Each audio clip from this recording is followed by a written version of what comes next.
America's name derived from the Incan AMARUCA? Is this solid evidence? This is by Alexander Light on Humans Are Free. He says, I'll offer solid historical evidence that the name of the American continent was adopted from its original inhabitants rather than after the Italian explorer Amerigo Vespucci. Quoting the book The Secret Doctrine by H.P. Blavatsky, it states that worship of the dragon and the sun were universal on the earth plane. The tradition of the dragon and the sun is echoed in every part of the world. There was a time when the 4 parts of the world were covered with the temples sacred to the sun and the dragon, but the cult is now preserved mostly in China and the Buddhist countries. The dragon, however, is not the Middle Age concept of the beast with wings breathing fire. In reality, a snake. Welcome to Amaruca, the land of the serpent gods. In his book New World Order, The Ancient Plan of Secret Societies, William S. Still shows that America was called initially the land of the plumed, feathered serpents by the Indians of Peru, meaning that they were flying, the flying serpents. Kindly support my Patreon account since YouTube has again demonetized my YouTube channel.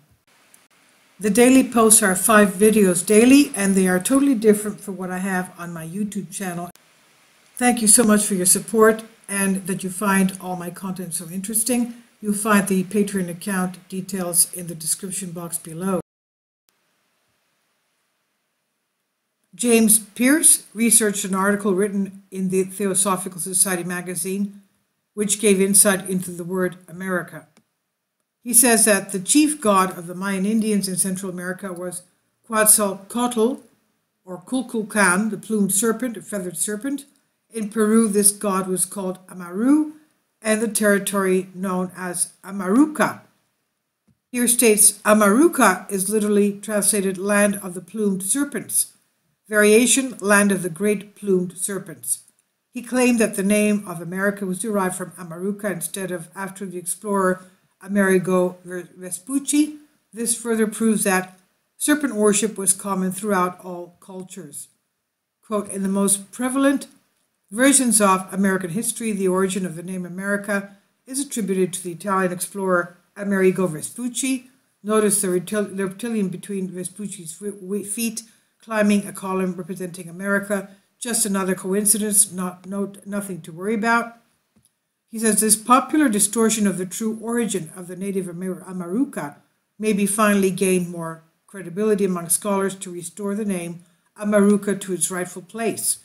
Well, I doubt that will happen. But anyway, recent discoveries in Peru may lead to more conclusive evidence concerning the relationship between North and South American indigenous peoples. As discoveries continue to unearth ancient Incan cities, writings pertaining to the mysterious origins of Amaruca are sure to be found.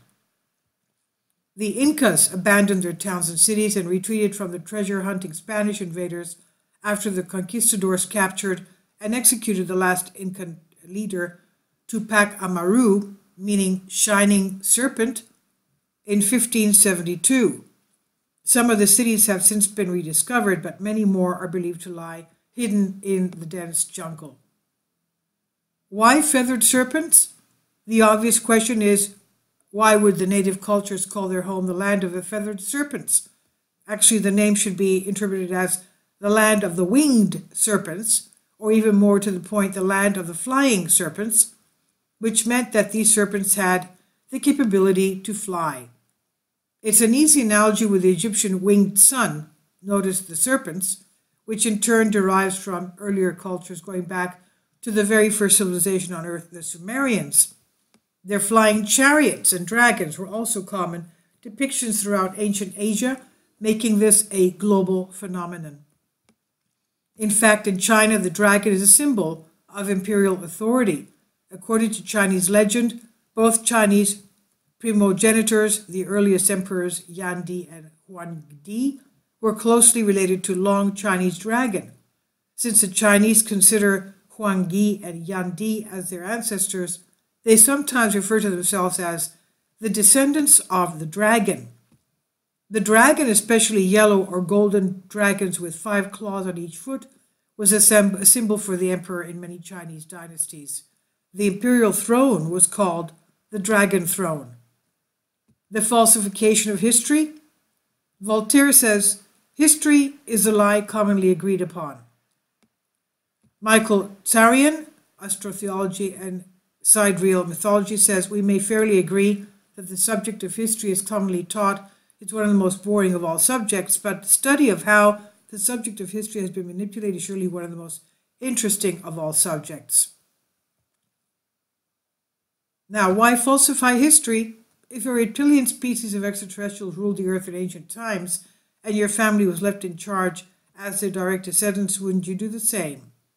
Please leave your comments, and thank you for your support.